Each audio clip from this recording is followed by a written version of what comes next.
Season 48, War number 10.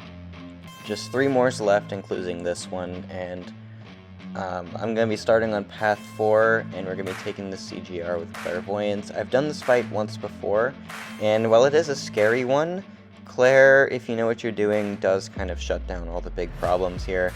Basically, what you need to do is try to make it to where he only throws a special attack while he's buff immune, but if he does throw a special attack while he isn't buff immune, what you have to do is make sure that he only throws a special one for the rest of the fight, and you also have to make sure that he never charges a heavy unless he's also buff immune, because the way you want to take this fight is make sure he doesn't get to 5 judgments, because that would be bad, and because he's gaining the Fury all the time, it's really easy for him to get to 5 judgments, so you have to be very careful with what specials you bait and when he charges his heavy attack. And if you can manage all these things, it's a really easy fight. And as you're going to see, I managed all these things pretty well, so he dies in just less than a minute.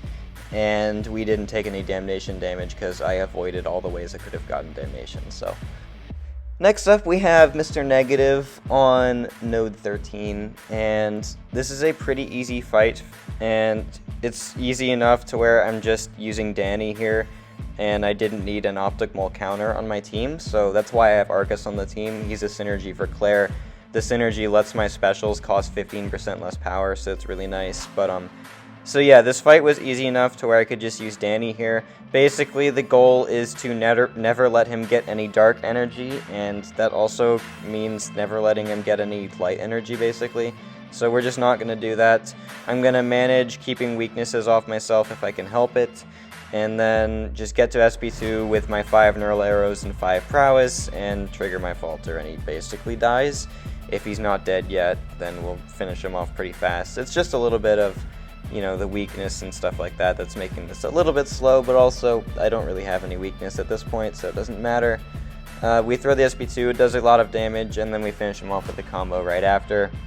So yeah, basically just don't let him have dark energy, and then it's a really easy time. That's the only way you can take damage in the fight. So now we move to section 2, and I'm taking Path 3.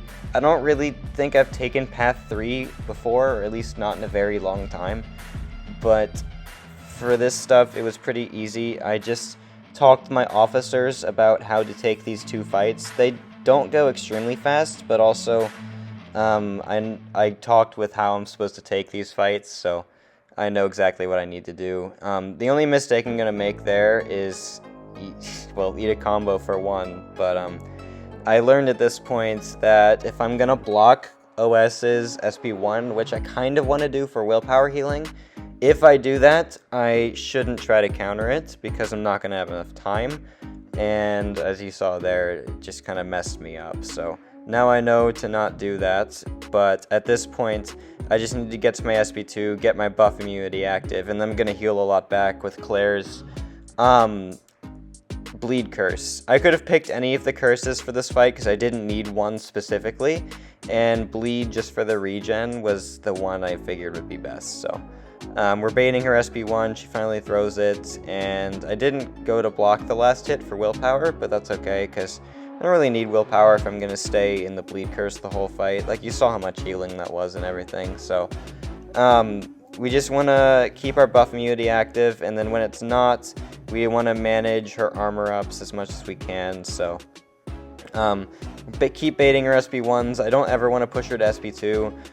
If I wanted to push her to SP2, I would be playing in the Incinerate Curse, but I didn't really think that was the correct game plan to go for, so that's why we're just baiting SP1s, to make it just a slow and steady fight.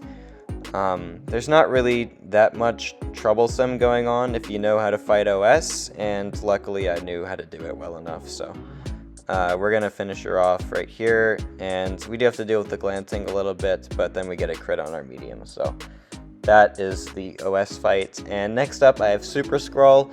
This is another fight that I had to talk with my officers about because there was a specific way you have to do this, and that is basically making sure that he never gains an armor up. And the way you have to do that is by blocking a lot at the start of the fight, which is good for 2 reasons. One it means he's only getting Furies, and 2, it means I get to farm a lot of prowess early on. So once we get the stuff, we're going to nullify it all, and now at this point, he gained armors because I kind of forgot that I nullified his Cosmic Overload, so he could start gaining buffs again, but also we got buff immunity, so it doesn't even matter. And I messed up because I mistimed a falter, but this guy also had recoils, so he's dying pretty fast. So we did take a lot of damage there, actually, which is annoying because I'm going to have to heal that up for Clara in her next fights. But also, it's okay because he's just about dead. So recoils definitely made that easier, but it also meant that I took a lot of damage when I got hit. So blessing and a curse kind of thing.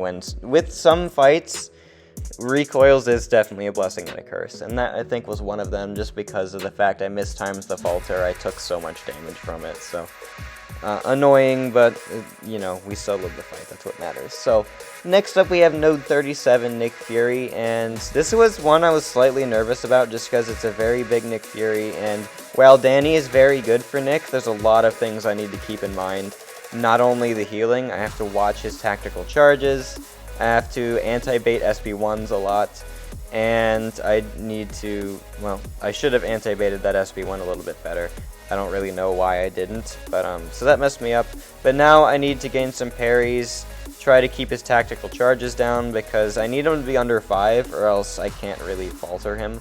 So we let him throw the heavy into our miss, and then we do a lot of damage, and we get a really nice crit at the end of that special attack, except that wasn't necessarily a good thing because I'm not going to be able to shut off his second life like I'd like to. I did a little bit more damage than I was hoping for, but also not enough to, you know, kill him before his second life triggered. So it was a little bit of a limbo state where it was too much damage, but also not enough damage at the same time. So I need to figure out how to ramp now, which is okay.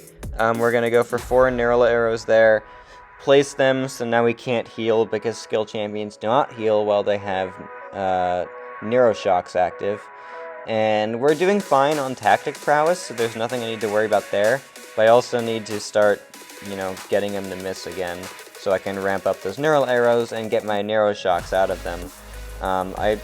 I'm going to go for another SP2, and that's going to hopefully finish the job, but I want to make sure that I can get 5, and then, yeah, he's dead, like, beyond dead right here, so we had a lot of damage and overkill, and, yeah, so that's that Nick fight. It was long, but also plenty safe, so I didn't really need to worry much about it, because I played it well, so.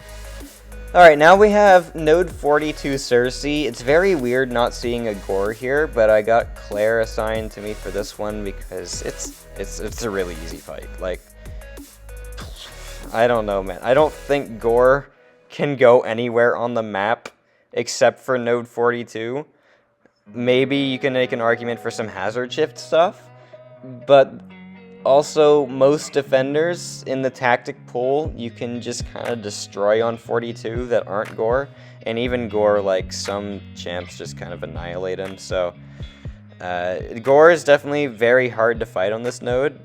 But it also just, it's hard enough to where every other defender on this node just feels like a piece of cake. So, that's kind of how this Sersi fight goes. I'm just going to kind of power controller to death.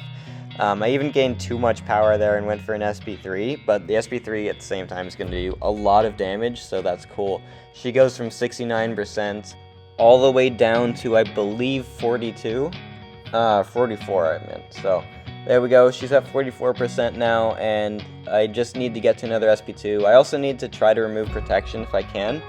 I'm losing a little bit of prowess, but that's okay. I still have 2, which is good enough. And then I'm going to throw my SP2, and then we're going to get so much power back. And then we have another SP2 to throw.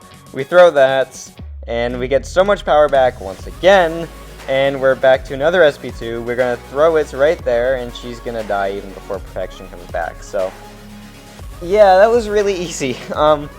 Like I said, anything that isn't Gore on node 42 just feels like a piece of cake, at least for like cosmic defenders in the tactic. So Alright, last up I have Gladiator on Hazard Shift. I have an Odin pre-fight for this one just to make it a lot easier. And I've fought a rank 3 Gladiator before, and this one being like, I believe only a rank 1 was just a piece of cake. He might have been a rank 2, I don't remember. It doesn't even matter. We're just kind of farming prowess, and I'm going to wait for the shock phase, and then once he's in the shock phase, I'm going to cycle to my Incinerate Curse. I mess up because I kind of forgot about Insult to Injury, but at the same time, we're just chilling, so it doesn't even matter. We gain a lot of power back just from our power back boost, but also we're going to gain even more power back because of being immune to Incinerates while he's in the Incinerate phase. And he's already almost dead. Like, this is so easy for Claire once you get that Odin pre-fight. And even if I didn't have the Odin pre-fight, like, this is such an easy fight for her.